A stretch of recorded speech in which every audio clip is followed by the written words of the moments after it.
అన్నయ్య 33 × 28 ఎంత? చెప్పు. 924. 927. 924 నువ్వు రాయ్.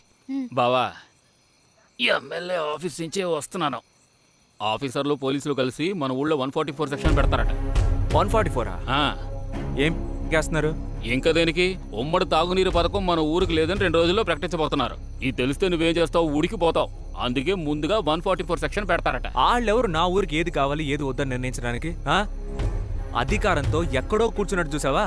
ఆడి పెళ్ళాన్ని తీసుకుని మన ఊరికి వచ్చి కాపురం చేయాలి. ఆడి పెళ్ళం రాత్రి 2ంటికి నీళ్ల కోసం నీళ్ల బండి తోసుకొని వెళ్ళాలి. అప్పుడు అర్థమవుతుంది మన ఆడోళ్ళ కష్టం. ఏం బాబు, నీళ్ళెడితే కర్ఫ్యూ వేస్తారా? ఏని మనమెవరో చూపిద్దాం. చింతాలు చెప్పింది నిజమే.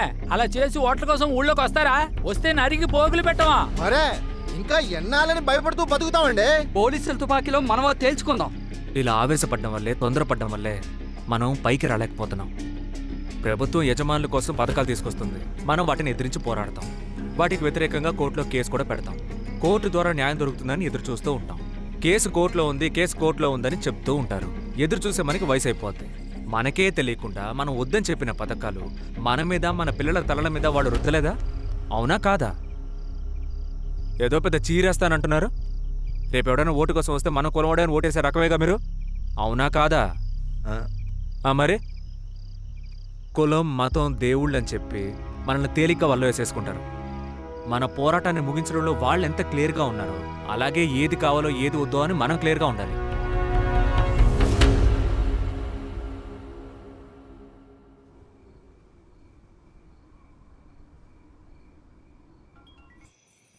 చెప్పు. నేను అప్పుడే చెప్పాను కదా బావా. ఏంటే ఎప్పుడు మగాడికి మొగుళ్ళో మాట్లాడుతూ ఇప్పుడు మూలుగుతున్నావు? ఇప్పుడు ఎలా బావా? పెళ్ళి ఎలా జరుగుతుంది? ఇప్పుడు జరగకపోతే ఏంటి? పెట్టి పెడ సర్దుకొని వచ్చేవే. అందరిని పిలిచి తాళి కడతారని నా పెళ్ళానవా ఏంటి? నీకే నమ్మకం లేకుండా నా ఉద్దేశం అది కాదే. ఒకసారి మీ నాన్నకు ఫోన్ ఏడవకు. మావయ్య చెప్పండి అల్లుడు. నేను చెప్పినట్టు చేయండి.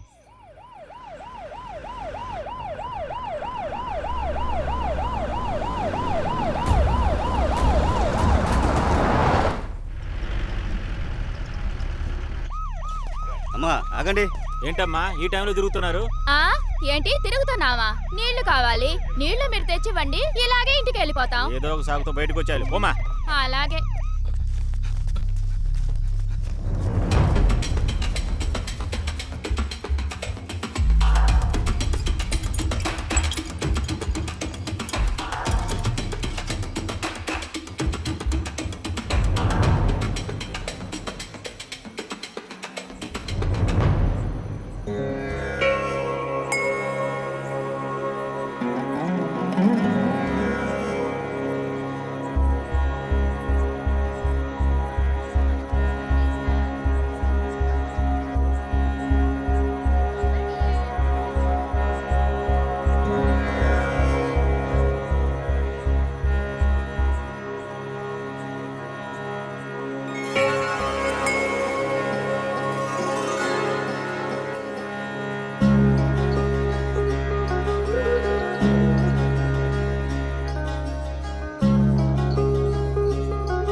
ఏమయ్యా, నిన్ను నిజంగానే కలెక్టర్ రమ్మన్నారా? అసలు విషయం ఏంటంటే నా పెళ్లి పత్రిక ఇచ్చానండి. రాలేకపోతున్నందుకు చాలా బాధపడ్డాను. అందుకే తినగా వచ్చి కలిసి వెళ్దామని నా పెళ్ళాన్ని తీసుకొని వచ్చానండి. అదిగో అయ్యగారే వచ్చేసారు. బావా, కలెక్టర్ నిజంగానే నీకు ఫ్రెండా? పోలీసు మన మిత్రుడైనప్పుడు కలెక్టర్ అవ్వకూడదా? కలెక్టర్ చూడడానికి వచ్చి మన కొరటాల శివలాలు లేరు? శుభోదయం సార్. రణసింగం. అవును సార్. ఏంటి పెళ్ళా? అవును సార్, నిన్న నైట్ అయింది. నైటా? అవును సార్, మీరు 144 కర్ఫ్యూ విధించారు కదా. అందరూ చాలా స్ట్రిక్ట్గా ఉన్నారు. ఇక పగటిపూట అందరిని పిలిచి పెళ్లిం చేసుకుంటాం. అందుకే కట్టుకోబోయే అమ్మాయికి దొంగతనంగా తాళి కట్టాల్సి వచ్చింది. మీలాగా అధికారులు అయితే పర్వాలేదు, మాట మార్చి వాయిదా వేయొచ్చు. కానీ మాకు మాటే ముఖ్యం సార్. It's okay. 144 కర్ఫ్యూ విధించింది వేరే కారణాల కోసం, మీ పెళ్లి ఆపడానికి కాదు. నా వరకు ఒకటి చెప్తే అది చేసేయాలి సార్.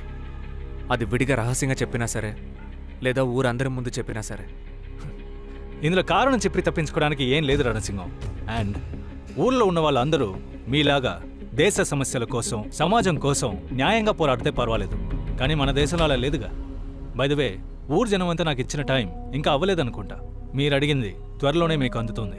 మీ ఊరు సమస్య కోసం ఒంటరిగా పోరాడుతున్నారనే మీతో నుంచి మాట్లాడుతున్నాను. పెళ్లి శుభాకాంక్షలు. థ్యాంక్స్. వివాహ జీవితాన్ని సంతోషంగా మొదలుపెట్టండి. ఈ సమస్యని నాకు వదిలేయండి. Thank you sir. పేరేంటమ్మా? సీతాలు. చెయ్యు. Good. కంగ్రాచులేషన్స్. సంతోషం.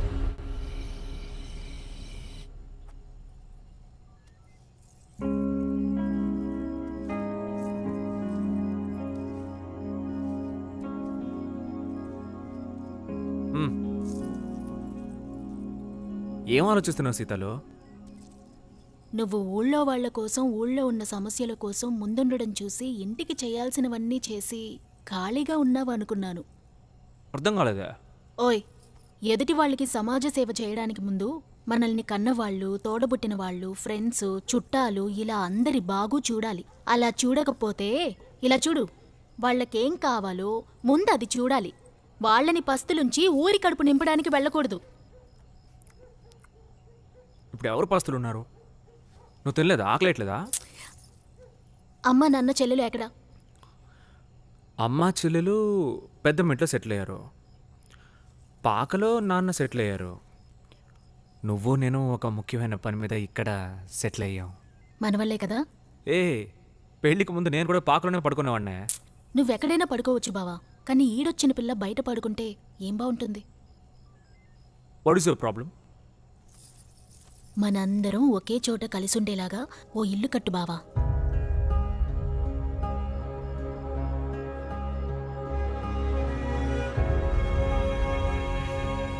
సరే, మనం రేపే కట్టాలి. సరేనా? రెడీగా?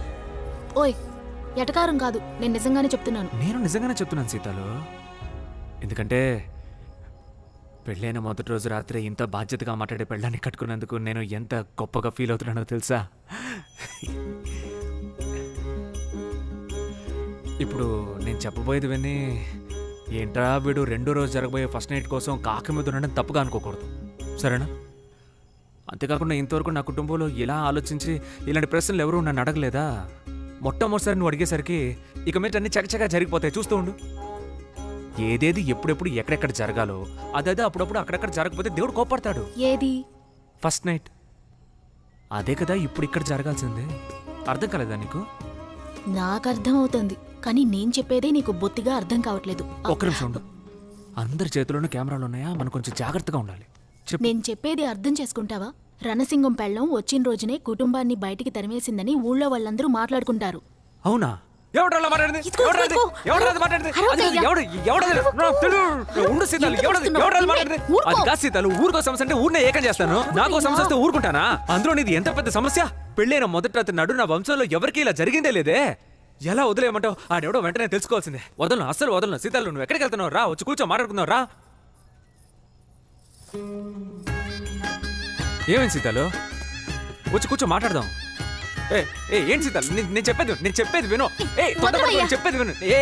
నేను చెప్పేది మాట్లాడే వద్దు. వదలమంటున్నారా?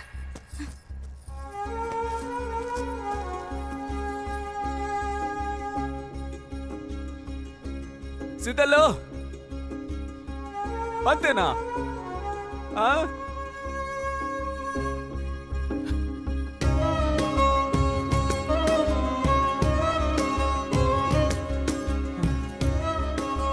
ఇప్పుడు ఎందుకు లేచి నుంచున్నావు?